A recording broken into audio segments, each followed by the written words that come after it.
of Swedish ancestry. His father immigrated the family over to the United States in 1890 or something like that.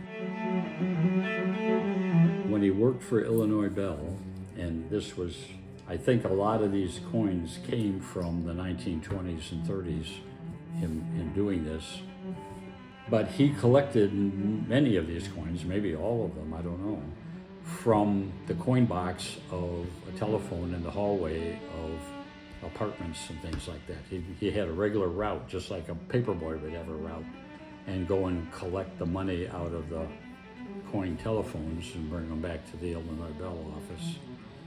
But apparently, he also sorted through and found the ones that weren't regular currency of the time and saved them. You know, that's all I know about how these got collected. And his name was Charles Oliver Brown.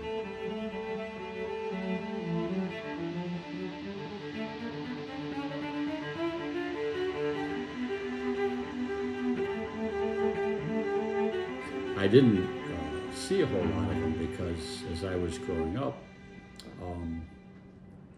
the first, until I was 7 years old, my dad was in the Army Air Corps, and then while he was in it became the Air Force. And we traveled all over. We lived in Trinidad, we lived in Japan, we lived in California. My sister was born in Louisiana. So I didn't really see my grandfather at all during my early growing up years.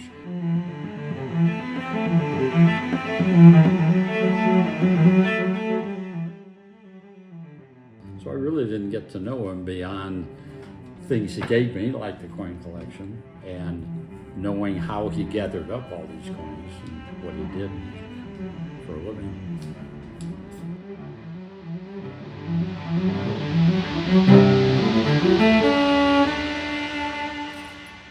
I was glad that Grandpa gave it to me, and I found it interesting. The couple of times I opened the bag and looked through it throughout the years. But I hope my own grandkids find it even more fun than I did. We'll see. We'll see about that.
KRP is an independent ad agency in Chicago.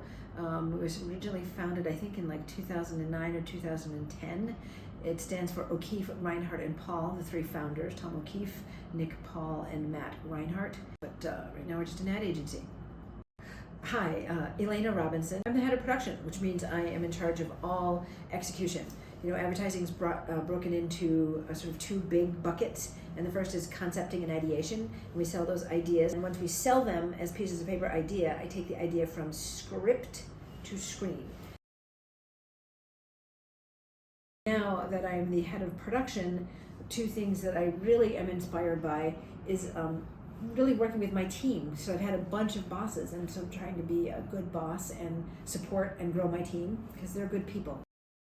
Hi, I'm Alex. My name is Lindsay Nettles Chisholm. Alex Akins. I'm a production coordinator here at OKRP. I am the Director of Business Affairs here. I would say to someone who's interested in pursuing a career like mine, is to stay open, be flexible. I think I touch a lot of different clients because I have a lot of skill sets.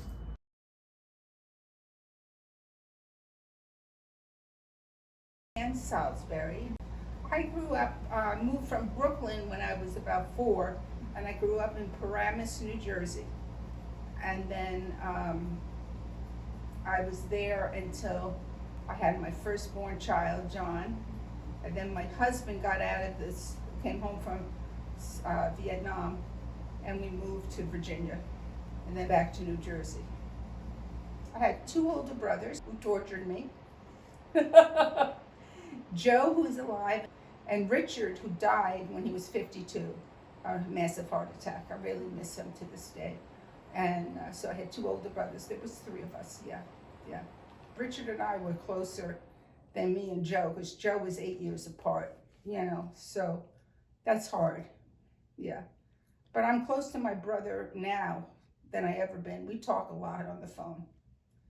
My father was very strange. He was a strange man. We think he was bipolar. He had a moody man. My mother was very sweet and very charming, and she put up a lot from my father, But I can't say I was that close to my parents, no. I really wanted to be a dancer, okay? And I went to live in New York, and I tried out for some things, but I knew it wasn't the life for me, because I would go to these auditions and there'd be 500 of us tap dancing, And I said, this isn't for me. I can't take the competition. It was just too much for me.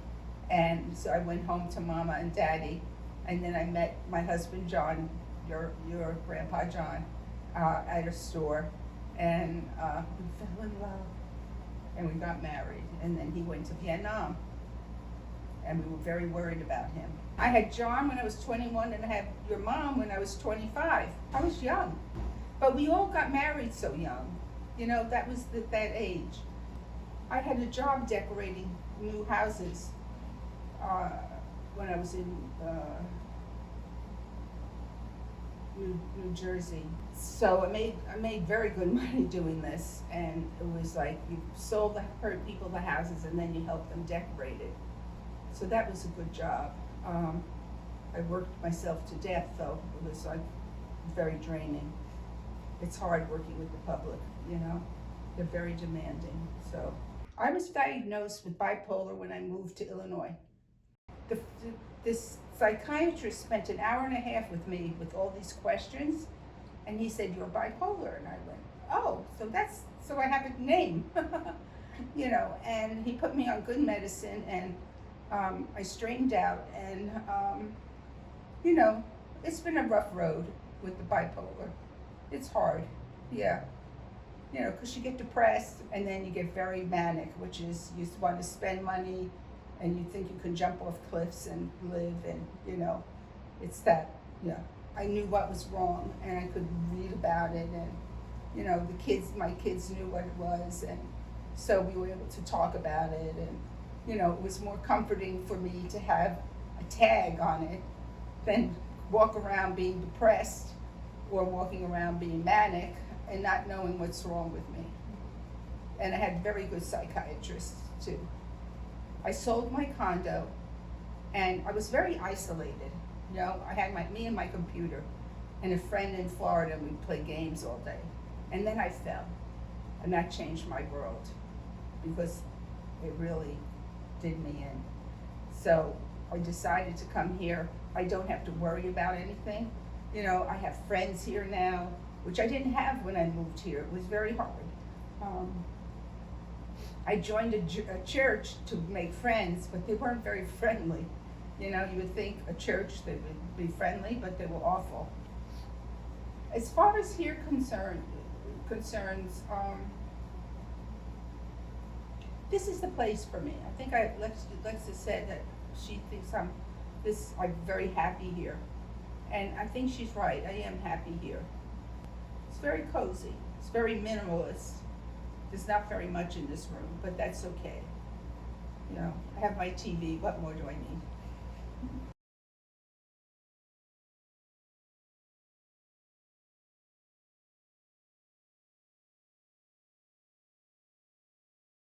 My name is Craig Neeson. I teach art at a school called One River.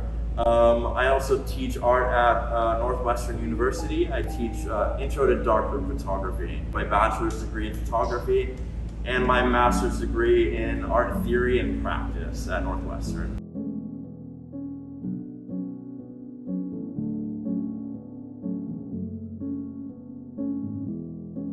I grew up in a place where art wasn't talked about. I grew up in a very rural place in Michigan where there weren't really outlets for being an artist. It was only when going to college that I encountered professors who gave me tools. They taught me about art. They provided validity to the art that I was making. And it was the recognition of all the amazing things that they were doing for me, that they were doing for like my life and my well-being, that I was like, oh, that's like a really beautiful job, is providing for people tools and skills for making art and being an artist.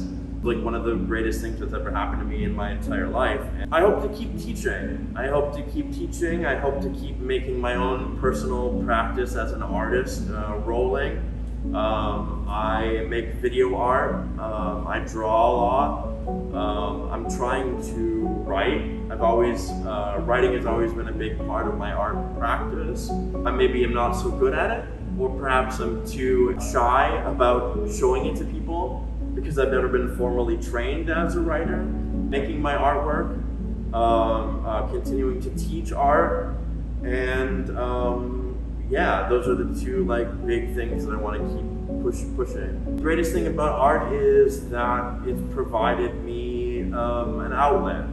It's provided an outlet for, you know, all sorts of emotions, all sorts of you know, internal issues that we all have. I've been able to work out, you know, in my artwork. You know, it's much like someone who plays sports. They're able to, you know, find like meaning and catharsis in you know, weightlifting. Similarly, I find catharsis and peace in making art.